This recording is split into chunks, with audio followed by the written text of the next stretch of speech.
күн сайын әр қадамын анық басып, келеді жаңа қоғам қалыптасып. Жаңарған қоғам жайлы ел ішінде гүлеген әңгіме жүр алып қашып. Немдалды, несін берді қоғам маған, мен түрлі күй кешемін алаңдаған, бесіктен ауызданған өтірікпен қорқамын пысықайдан жалаңдаған.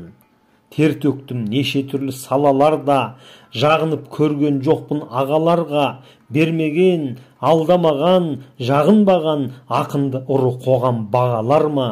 Биліктің болмасам да шауып келі, мен болам өлең жырдың алып кені, бұл қоғам мені керек қылмаса да, бәрібір бағалайды халық мені.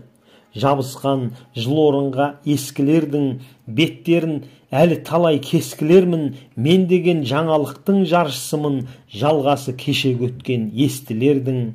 Сөзім оқ, өлең найза шаншылайтын, дәл тисе көрінбей қан тамшылайтын, атағы жер жаратын мықтылардың ел мұңын жырлай алдың қайсың ақын. Ой қамал, сабыр қалқан, ақыл қорған, жасымнан осыларға жақын қонғам, парқына мына өмірдің түсінген соң, айтатын сөздерімде батыл болған.